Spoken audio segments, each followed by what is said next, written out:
Hi everyone, मेरे channel पर आपका स्वागत है और आज हम पढ़ाएंगे प्रेजेंट परफेक्ट कॉन्टिन्यूअस टेंस। तो आज हम बात कर रहे हैं प्रेजेंट परफेक्ट कॉन्टिन्यूअस टेंस की। इसमें आपको पता चल रहा है कि हम प्रेजेंट की बात कर रहे हैं और परफेक्ट कॉन्टिन्यूअस टेंस का मतलब होता है कि जो काम अभी भी चल रहा है, कंटिन्यूअस है, ख़त्म नहीं हुआ है। यहाँ हम प्रेजेंट परफेक्ट टेंस में क्या था कि काम कंप्लीट हो चुका था, लेकिन प्रेजेंट परफेक्ट कॉन्टिन्यूअस टेंस में हम बताएंगे कि काम अभी भी चल रहा है। तो आगे बढ़ते हैं इसके रूल्स की तरफ। फर्स्ट रूल कहता है कि अगर हमें हिंदी में इसे पहचानना है तो हम कैसे पहचानेंगे। इसके टेंस के एंड में रहा है, रहे हैं, रही है आते हैं। ठीक, अब नेक्स्ट रूल की तरफ चलते हैं।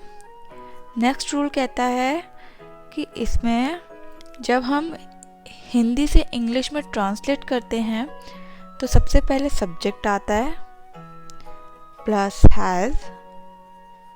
हैज़ या हैव प्लस बीन का यूज होता है। प्रेजेंट परफेक्ट कॉन्टिन्यूअस टेंस में बीन का यूज होता है plus verb plus ing plus scenes या फिर हम कहेंगे फॉर। अब आप बोलोगे सीन्स और फॉर किस चीज़ के लिए यूज़ होता है? क्योंकि जब हम प्रेजेंट परफेक्ट कॉन्टिन्यूअस टेंस बनाते हैं तो उसमें हमेशा आपको याद रखना है कि रहा है, रही है, रहे के साथ समय का प्रयोग होता है। समय का प्रयोग होता है और समय के प्रयोग के लिए हम सीन्स या फॉर का यूज़ करते हैं। अब सीन्स किसके साथ यूज़ करते हैं और फॉर किसके साथ यूज़ करते हैं ये भी हम बताएंगे। सीन्स हमारा यूज़ होता है, सीन्स का यूज़ करते हैं पर्टिकुलर टाइम के लिए।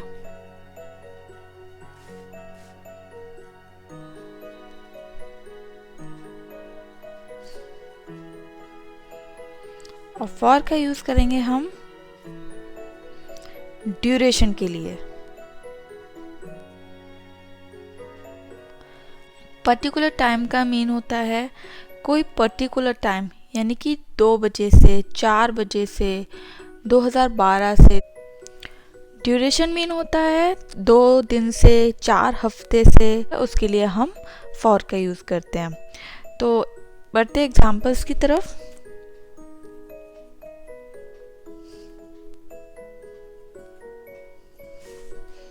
फर्स्ट एग्जाम्पल लेते हैं। मैं 2 बजे से पढ़ रही हूँ। मैं 2 बजे से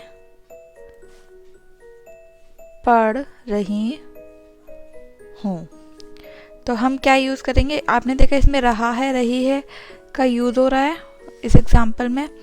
सेकेंड, हमें इसे हिंदी से इंग्लिश में ट्रांसलेट करने के लिए हम जो रूल लगाएंगे वो हम ये वाला रूल लगाएंगे।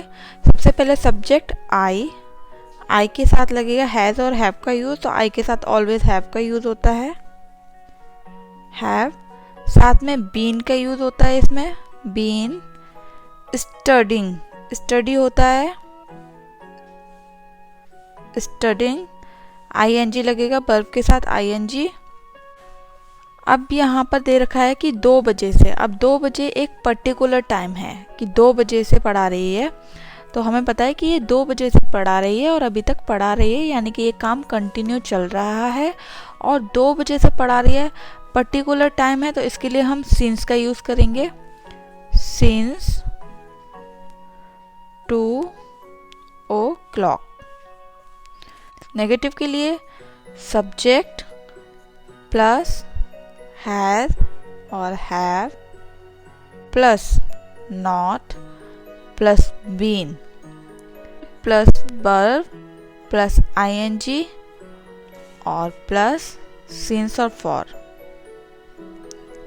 सिंस और फॉर। एग्जाम्पल देख लेते हैं। मैं सुबह से फ़ोन नहीं देख रही हूँ। I have not been watching phone since morning।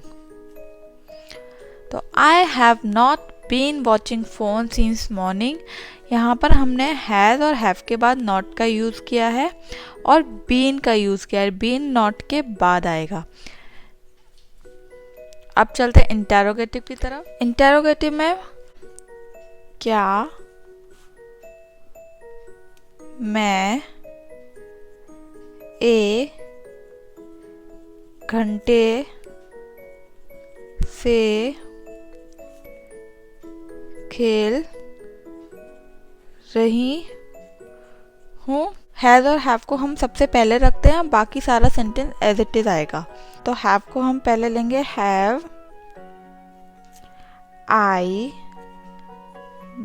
Been playing